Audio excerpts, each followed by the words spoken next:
This is The High Road with author and registered psychotherapist, Dr. Marlene Bizub. Dr. Marlene speaks to the heart of people who need to be lifted up and get out of the muck and mire that often accompanies major life changes, such as divorce or separation. Dr. Marlene will aspire to help parents of divorce to love their children more than they hate their ex, and to learn to take the high road. So please welcome the host of The High Road, Dr. Marlene.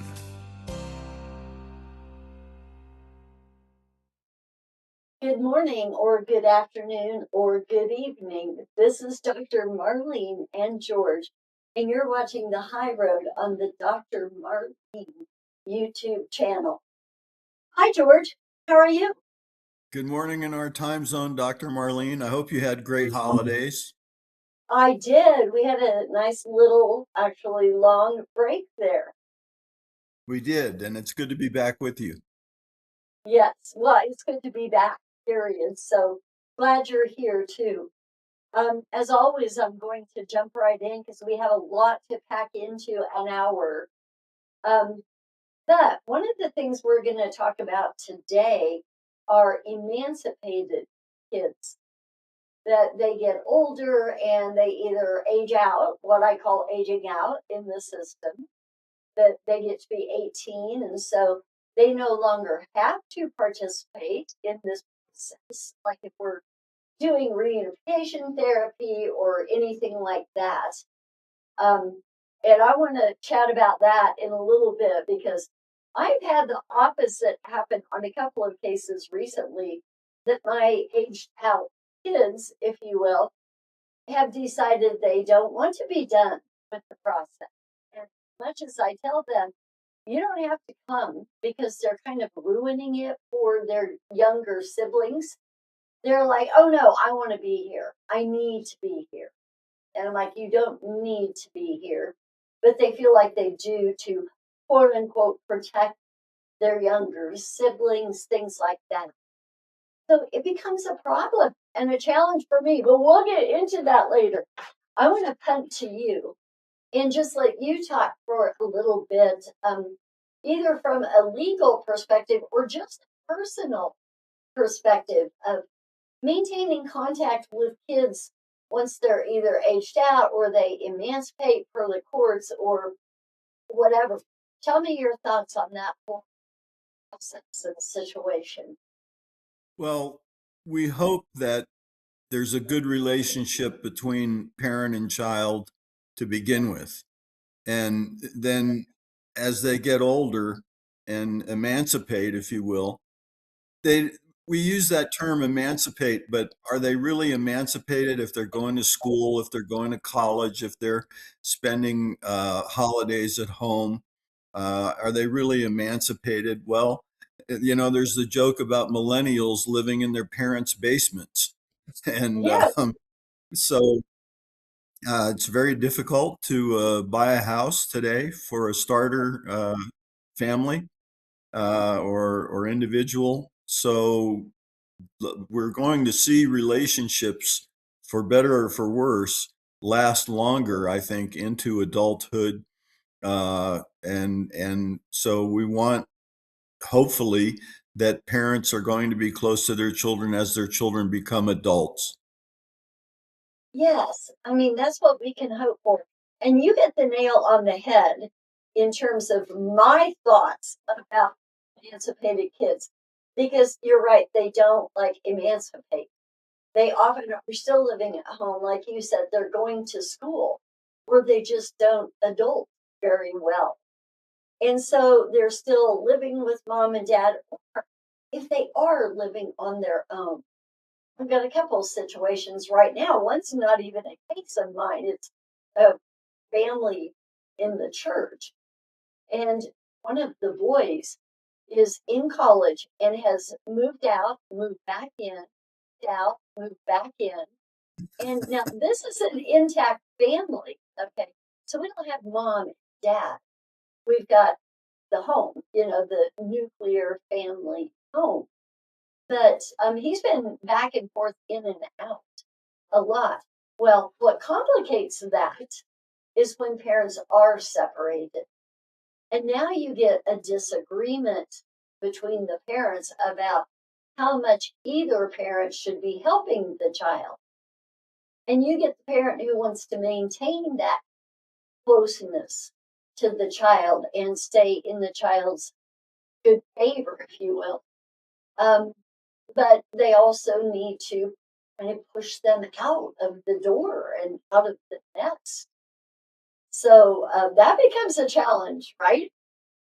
I think it does, and the better the communication between the adolescent or the 18-year-old or the 19-year-old and the parents, the better it's going to work. And it's rewarding to have a relationship with your adult children. For me, anyway, my adult son, I just had a grandson. Santa brought me a grandson, and Oh, congratulations. thank you. And so it's very rewarding to have that relationship with my adult son and his family, and so we would hope that parents and their adult children would have that rewarding relationship.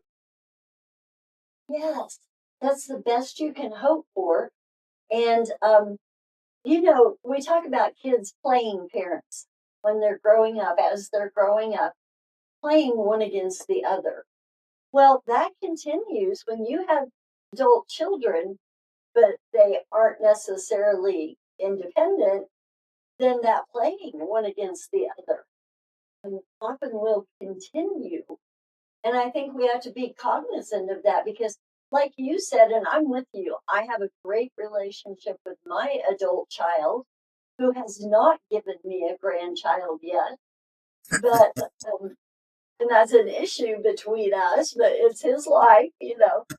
But we want a relationship, but there's this fine line as they get to be older about how much do we continue to let them play parents, either one against the other or just to the child's benefit, like, well, dad said that he'll pay for my gas if I stay there, so I guess I'll just move there.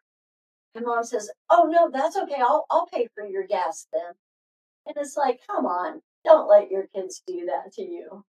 Yeah, I trust your son isn't doing this. Well, Please, I please tell me he's not. never underestimate the ability of your kids to be manipulative. Right, right. That's right. And there's a difference too between wanting to give our children things and our kids manipulating. There's nothing wrong with wanting to and with doing it. But I think we have to watch out that we aren't being played by them. Mhm. And then Yeah, you I do think. have to say, do you want the relationship at that cost or not? Well, I think that's true, and as they separate from their identity as your child and become their own person, then we hope that that development is positive, I guess would be the way to say that. Yes, yes. That's the most that you can hope for is that their adulting becomes positive and productive and all of that good stuff. We want them to do well. But you are right in this day and age, man, they don't hit 18 and they're gone like back when we were kids.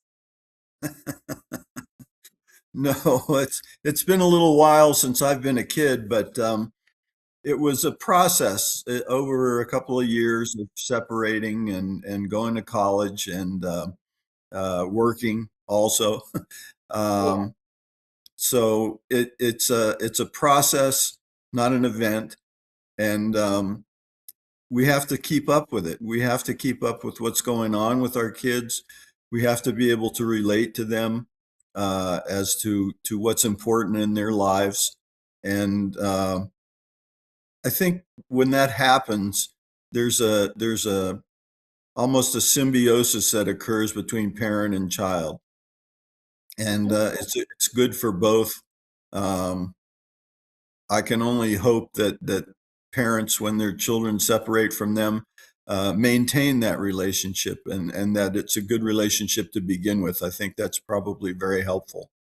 Yes. Oh, absolutely. And let's dive into maintaining that relationship a little bit because I have a theory and I want to know what you think of my theory. My theory is, and it's from experience, not just personally, but in all the cases that I've had over the years and continue to have. Um, you've got to meet your adult children and even your teenage children where they're at. You can't, I don't know how exactly I want to put this, but force them into your world. You have to hope that they let you into theirs. But it really becomes about meeting them where they are, being in their world, caring about the things they are interested in, whether you really do or not. And if you can develop an interest in things they care about, that's even better because then it's more genuine and natural and sincere. But don't you think we really have to? It's almost like a role reversal. Now we've got to meet them where they're at and kind of let them take the lead and run the show. Where as parents, we're used to being the ones to say, no, you're not doing that. You're doing this. I'm doing it and you're doing it with me. And now it's like we only hope they ask us to do things with them. I think that's true. And I can see the development, I guess, of my son as an adult individual with his own family. So I have to be respectful of that. And I am. I try to be very respectful of that. And I try to be supportive. He recently changed jobs. I try to be supportive of that and him, and stay close to his family. And but it is his family, and I have to recognize that. And he has to be his own person. And I'm fine with that. He turned out to be a real good kid. I don't know where he got it from, but I know where. I am certain I know where. But yeah, it's a well, different ball game, isn't it? it is. And Yeah. you know, if you can share something, if there's something that you share, whether it's a sporting event, whether it's watching sports or hunting, fishing, going to a concert, whatever it might be, we really have to let them lead out at some point. Yeah. And we become a little more passive, a little more reserved in trying to tell them how to run their lives. Mhm. Um, and so we maintain that relationship and that respect. They know that we respect their individuality, and I think that's very helpful. Yes. Yes, it is because now we can be their support, their cheerleader, instead of, kind of telling them what to do and, being the director of the household and over the child. We get to be in a more supportive role and be their cheerleader. And I think that's a crucial shift to make if we want to maintain a relationship with them, even with our teenage kids, the 15, 16, 17-year-old kids, 18, 19. Nothing saying after 18 they're going to continue to have a relationship with us. No, that's true, and I think there's a real transitional phase there that occurs, and a lot of times our 18, 19-year-old may not be doing what we think they should be doing. And that's tough to try to stay close emotionally and supportive, and also try to provide some guidance at the same time, requires some skill. Oh, it does. And I'll tell you the number one thing that we have to do as parents with that is subtleness. We have to be subtle. And as parents, maybe we have not been so subtle. But as the adult supporter of your child, or the supporter of your now adult child, we have to develop some subtleness to what we tell them because they're otherwise, I don't think, going to accept it very well. And that's been my experience. Is kids don't accept it real well when we say, you have to do this, you need to do that, you should do that. No, and I think that that kind of helicopter parenting really wears thin as children age. They Yeah. they they resent it. They sometimes feel like I can't wait to get out of here. Hmm. And what do we do to strengthen that relationship? Hmm. And it's hard. I mean, well, you know what? It really isn't, but it's a shift. It's not hard, but it's a shift. And some parents have trouble making that shift. Yeah, I think that's true, and it's nice to be a grandparent. And so I think you have to have a reasonably good relationship with your child that has the child Mhm. um, to have that and maintain a welcoming attitude toward you from the adult child or children because they have their lives, they're going to live their lives. I've seen interesting to me that two or more children will be raised in the same environment, in the same atmosphere, with the same values, and yet they'll be totally different as adults. Yes. Yes. Isn't that amazing how that happens? It is. It really is. It's very interesting to me, and it's not always for the better. Right. Sometimes it's very frustrating and very difficult at times. Yes. Yes. That is something I observe and notice a lot in the families that I work with. Is you've got kids who sometimes are almost polar opposites in their Mm. beliefs, and yet they're raised in the same household. And Yeah, you know, I have two cousins that I'm close to, and they're brothers, and they are absolutely at extreme political opposite ends of the political spectrum. mhm, They came up in the same house, same values, and so forth, and yet they are absolutely polar opposites. that would be an interesting study to see how that comes about or what the factors are that play into that. Is it their friends that influence them, or what are those influences outside of the home? Because the influence in the home is the same. The same. Yeah, yeah, yeah. Interesting stuff. And I only have one biological child. I have a stepchild, and the two kids are a year and a half apart. And so that's interesting too, to just see how each of them handles adulthood. And they've handled it pretty much the same, to be honest. There's not been a lot of difference, but I've only got the one child of my own, so I don't have like two or more to compare them. Well, hopefully you'll tell us what happens when these things, relationships go awry. What can be done about it? Yes, well, we will talk more about that when we come back. We're actually getting pretty close to time to take a break. So I think we'll just wait until we come back after break and talk about that. And we do have some ideas here for what to do when it goes awry. So, all right. This is Dr. Marlene and George, and you're watching The High Road on the Dr. Marlene YouTube channel. We'll be right back. What if there were a super tiny device that could diagnose the brain and is smaller than a single human hair? What if you could see inside the brain to help an epilepsy patient during surgery or to help the fight against Parkinson's disease? Dr. Patricia Broderick is proud to announce the Broderick Probe, a biomedical and electronic breakthrough.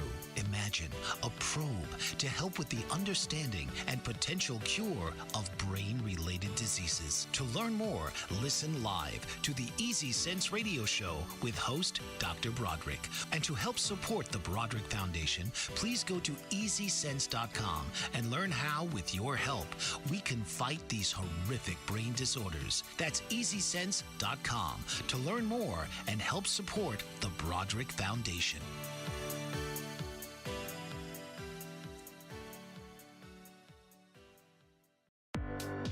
Author, radio show host, and coach John M. Hawkins reveals strategies to help gain perspective, build confidence, find clarity, achieve goals. John M. Hawkins' new book, Coached to Greatness: Unlock Your Full Potential with Limitless Growth, published by iUniverse.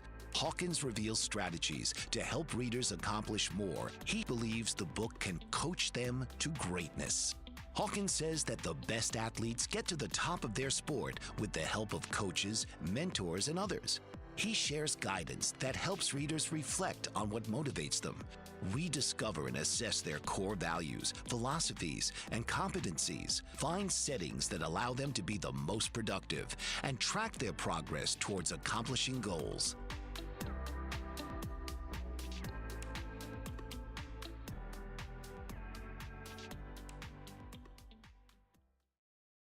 Welcome back. This is Dr. Marlene and George, and you're watching The High Road on the Dr. Marlene YouTube channel. We're coming back from break, and now we're going to dive into what do you do when relationships go awry? And in adulthood, when the children reach adulthood, that's almost too late because you can't force kids into anything. So it's a really good segue into talking about reunification therapy and reintegration therapy. There's a lot of terms for it: reunification, reintegration, family, estrangement, whatever you want to call the type of therapy. But we can, quote unquote, force kids to do that when they have not hit 18 yet. But there's a couple of things, and actually I'm going to reveal my secret that I am in day 4 today of a 4-day training on reunification therapy. And so this is timely that we're talking about this stuff, because the points that were really driven home this week, George, and I want your take on them. And I'll take them one at a time, not throw all of them at you at once. But first of all, when we're trying to preserve a relationship between a child and a parent before the child ages out, and it is important to do it before, because like I said, once they reach of age, become of age, we can't force them. But one of the crucial factors, if there are attorneys involved, if the parents have been through litigation or just bench court, maybe they didn't litigate, or they didn't have contentious litigation, but they bench court or divorce or allocation of parental responsibilities matters. If attorneys are still involved, or often we get them involved again, because we know the kids are getting older and they're pulling away from us more, some of which is normal, but we worry and panic and want to do something about it before they do age out. But the role of the attorney at this point, this is what I learned in my training. So I'm going to punt to you. I'm going to throw you the pass and you take it where you want. But they're saying is the role of the attorney needs to shift from advocate to counselor. If you want to explain the difference, or I'm happy to, but you're the better one to do that since you're the attorney. But would you agree that in dealing with repairing relationships that have gone awry, the attorney has to be counselor for the party, not their advocate? I think we can be the counselor and still be their advocate. I love that. I don't think they're mutually exclusive, but it's how we go about being their advocate. And so it requires a delicate balance. We're obligated as attorneys to zealously represent the interests of our client. And the client is entitled in the attorney-client relationship to define what it is he or she wants, and we're obligated to seek that. So it takes a bit of skill, and it's a delicate process to move from total advocacy to counselor. But we are attorneys and counselors at law. So there's a balance there that has to be stricken between fighting for a client and having them feel that we're willing and able to fight for them for what they want, and to help them seek out what's really healthful for the relationship with their children, continuing relationship with their children after divorce or separation. Uh, so the attorney has to be skillful to change from simply advocate or champion in the fighting context to a counselor context. And so what becomes delicate for us is to shift those roles, to shift back and forth in those roles, and still have the client feel confident that we're on their side. And that's very important, because if we lose that, then we're not going to have any ability to direct their efforts to resolve conflict anyway. True. That is true. If they feel they've lost their advocate, that's a really good point. Then they're not going to probably take much of your advice anyway. So I that's think a good point. I think that's true, and so it requires a certain amount of skill. It's a delicate balance between those roles of advocate and counselor. But I think your better attorneys do that, and they shift back and forth seamlessly between those roles. Yes. And I know there's an art to that, because I know what it's like just doing my job, and I'm not advocating for anyone in particular. So I can imagine what it's like if they feel like you're supposed to be my advocate. Now you're suggesting, well, let's wait. Let's don't go back to court quite yet. Let's not file this contempt of those kinds of things. I'm No, sure, yeah, and fighting really takes no imagination whatsoever. right. Really, it's easy to fight. It's harder to resolve conflict, I think, by peaceful means, but the long-term results seem to be much better. Yes, yes, absolutely. Because the parents are going to buy into it more if it isn't dictated by the judge. Right, and that buy-in concept is very important. And so Yes, when they buy into an agreement which they have helped to construct, as opposed to having a judge listen to them for 2 or 3 hours and then dictate what's going to go on in their lives, that buy-in for a settlement or an agreement is really an important concept. yes, yes. Well, and this is a great segue to the other aspect, the other like kind of main point that has been made in the training I'm in this week is, in order for one parent and the child to resolve their issues and differences and conflicts, they almost have to have the support of or the buy-in of the other parent.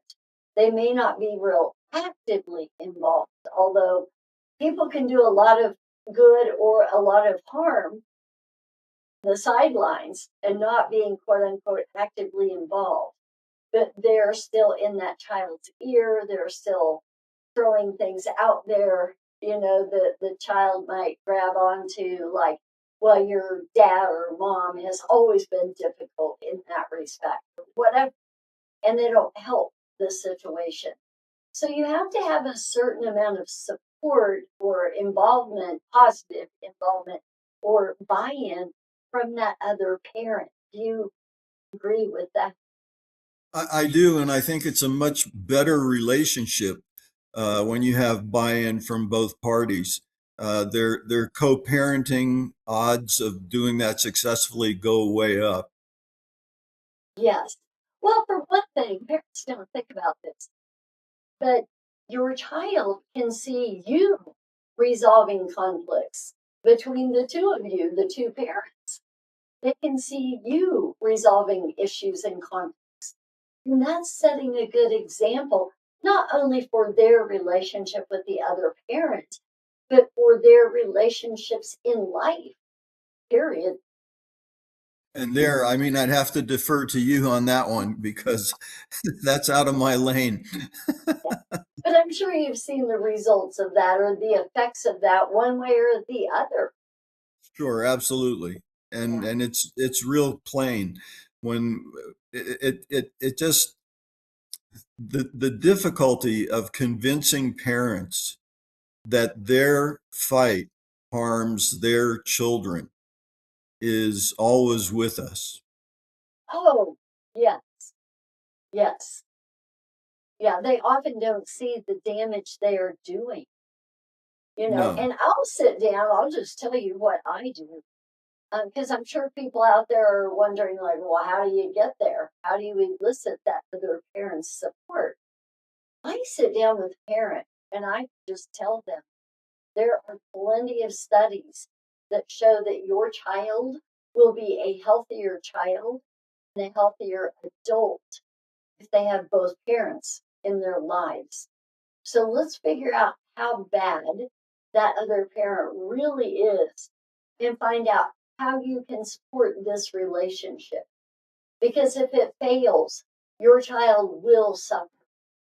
They may not suffer right now, but they will suffer. And I venture to say they are suffering right Well, and I would speculate that for the children as they age out, as you put it, now.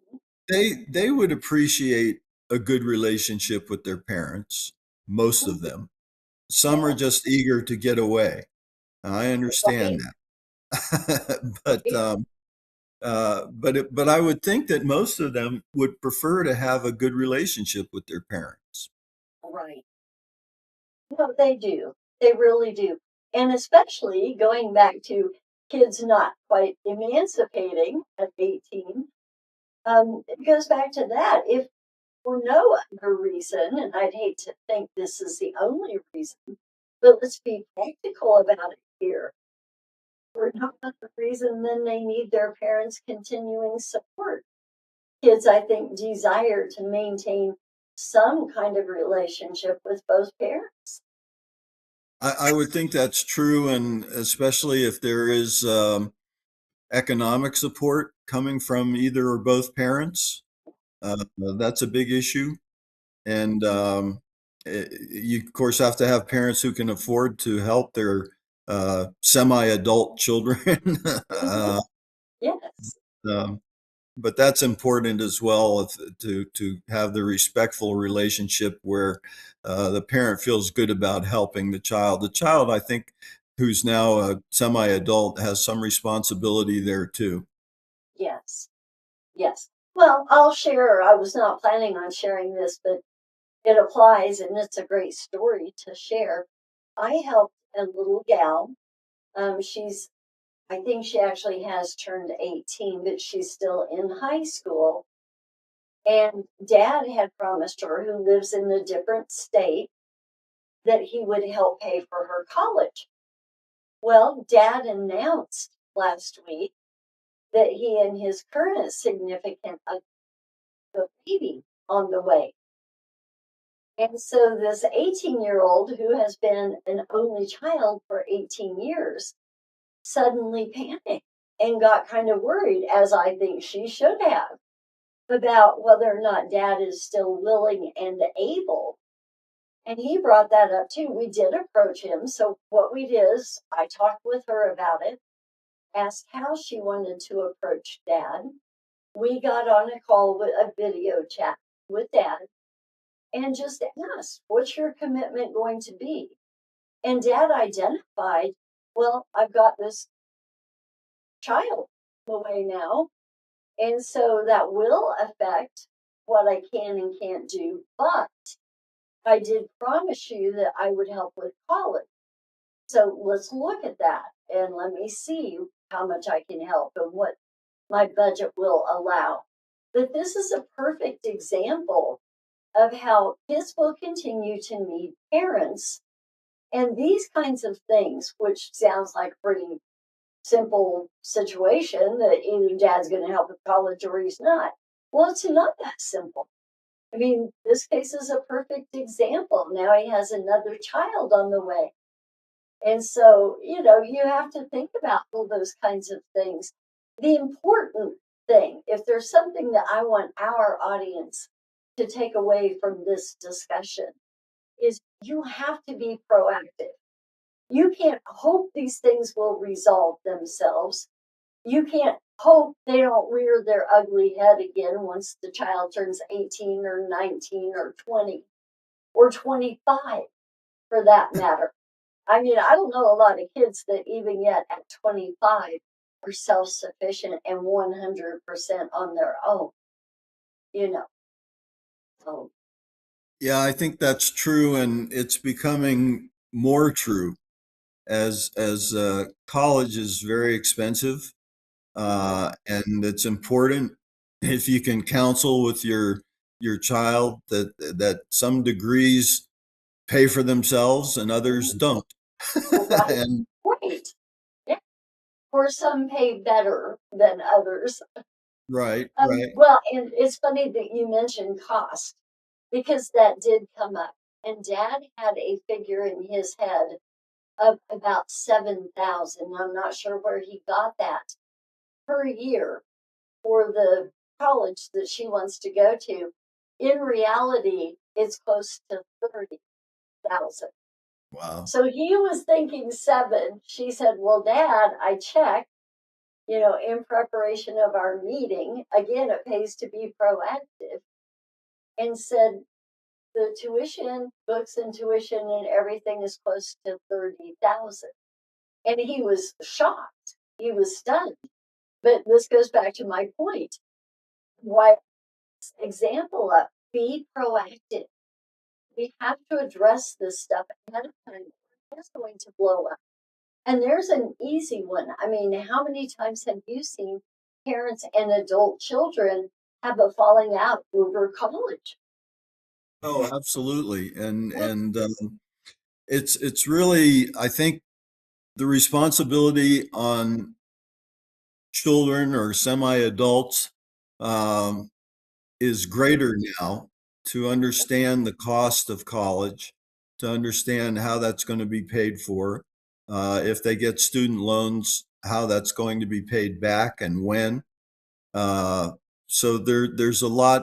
I think there's some responsibility that it's legitimate to put on the adult, semi-adult child to be aware of those things and be open to discuss them as well. They have a responsibility there too. Yes, they do. And actually, dad brought that up to me privately after our discussion and said, could you ask her about applying for some scholarships and some grants and things like that? So we're working on that. But yes, it's a good way and time and stay with the way. It's a good way to help your children become independent, to help them figure out college expense and not just do it for them. It's time to take another quick break. So let's do that and then we'll finish this when we come back. This is Dr. Marlene and George, and you're watching The High Road on the Dr. Marlene YouTube channel. We'll be right back. Did you know that your beliefs create your entire reality, but it's the subconscious beliefs that do most of the creating? Belief shifter and life coach Shiraz can help you identify those limiting beliefs and eliminate them, often in a single session. Like it was almost instant, like I had relief right away. Creating better health, relationships, careers, and finances. Let Shiraz help you step out of safety and into awareness. Definitely something's happening. It's like a flow inside. It feels good. Whether in person or online, Shiraz provides personal coaching, belief shifting. Visit Shiraz at energeticmagic.com or call 416-529-7429. Energetic Magic. Find your greater happiness. Be well. Be aware. Be magical.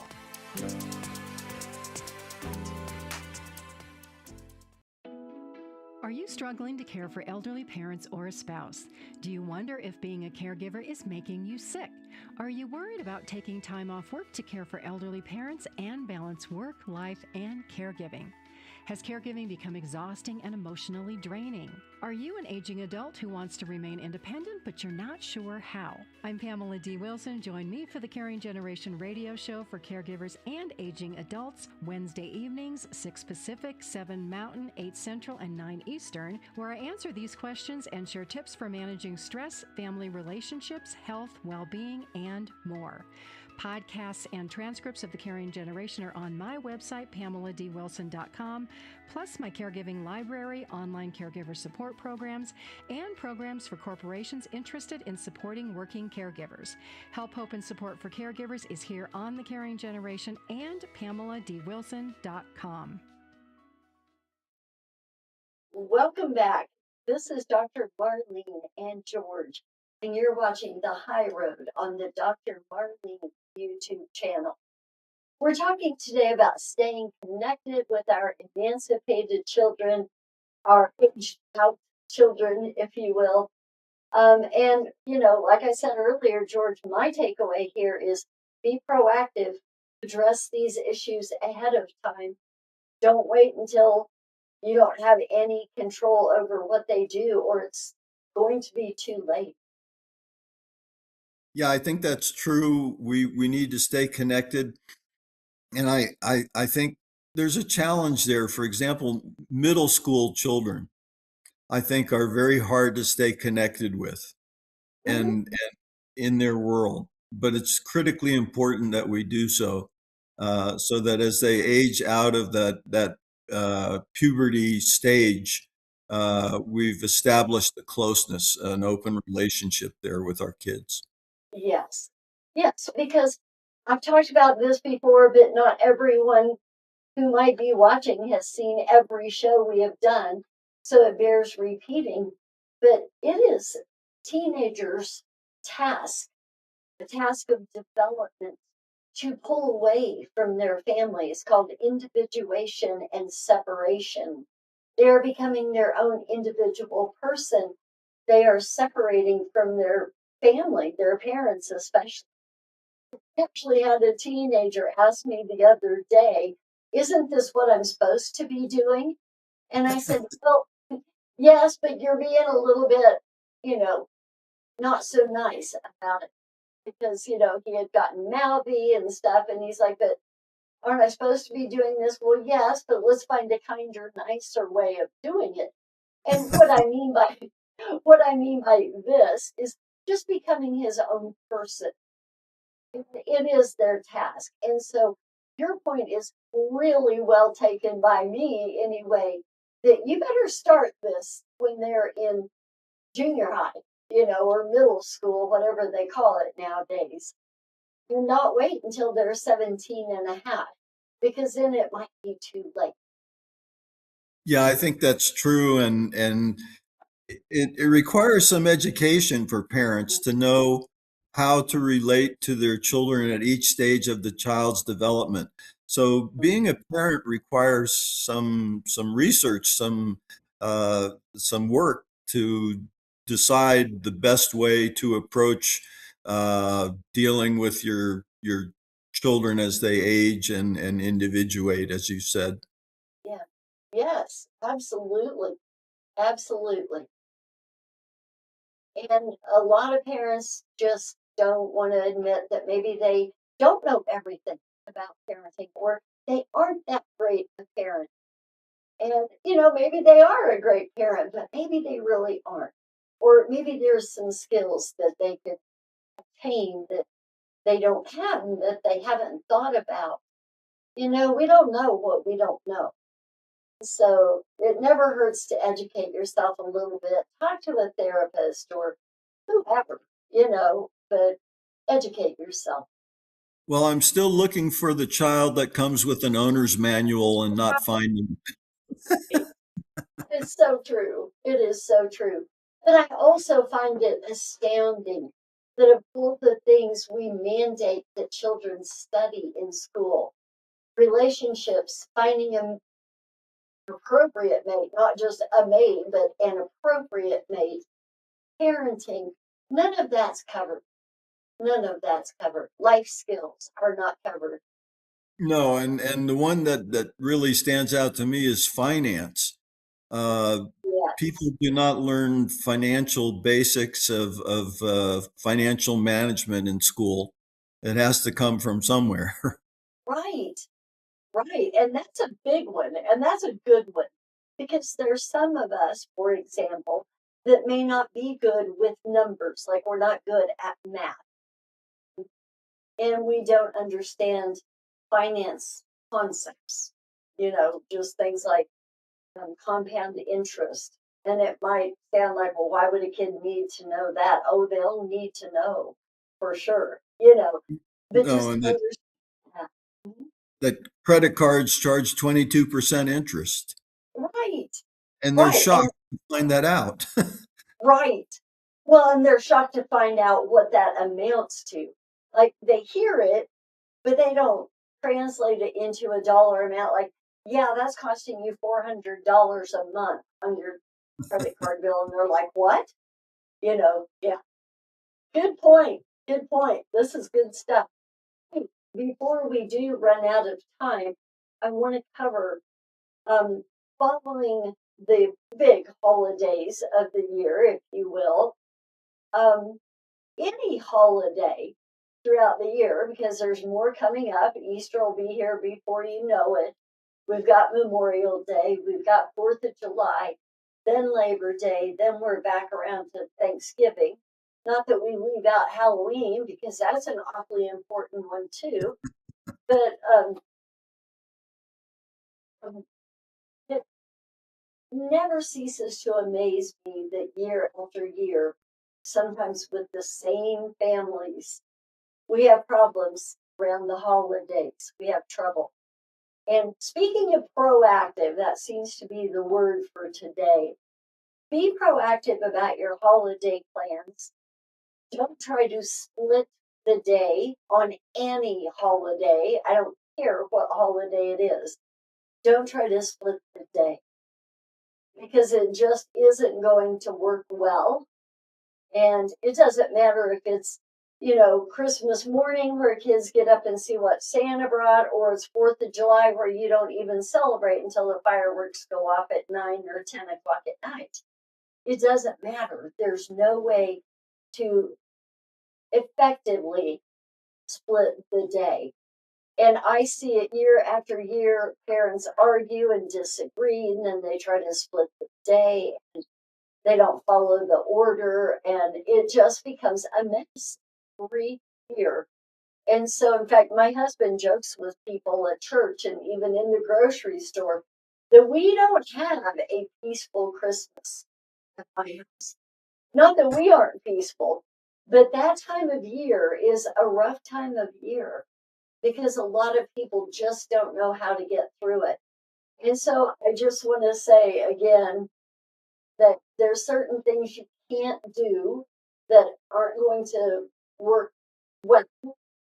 And so anticipate those things, avoid the things that don't work well, listen to the professionals involved in your situation, and try to do it in a way that kids don't grow up hating Christmas or hating Easter or hating the 4th of July, because that often is the result.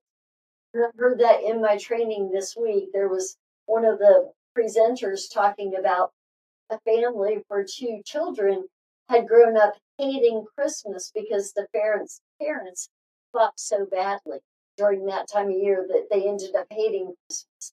And that's tragic. That should never happen.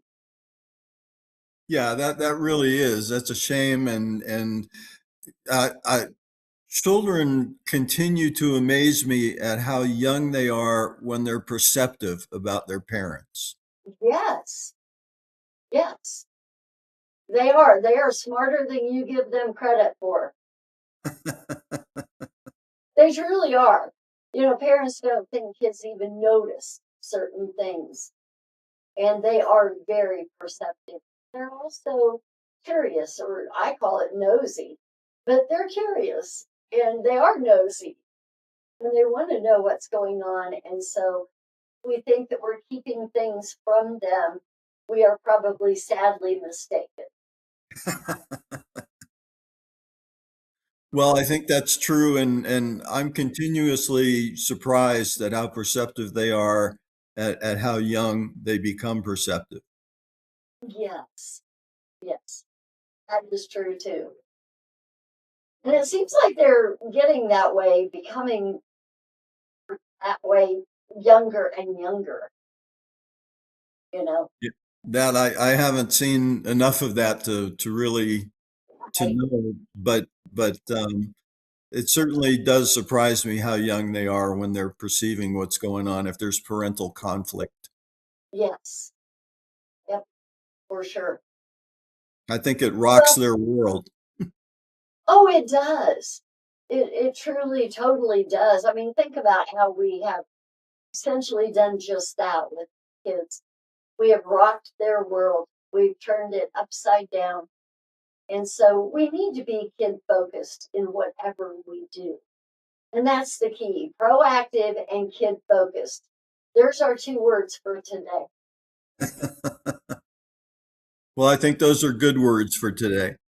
Yes. Well, it kind of sums up co parenting. But we are coming up on the end of another hour. It goes by so quickly. But thank you, George, for always being here. Always a pleasure to be with you, Dr. Marlene. Thank you. Thank you. All right. We will see you all again next week. This is Dr. Marlene and George, and you've been watching The High Road on the Dr. Marlene YouTube channel. We'll see you next. Tune in to The High Road with host Dr. Marlene and gain insight into how to rise above tough circumstances and learn the skills that will help you take the high road in your life, no matter what challenges might come your way, on the next episode of The High Road.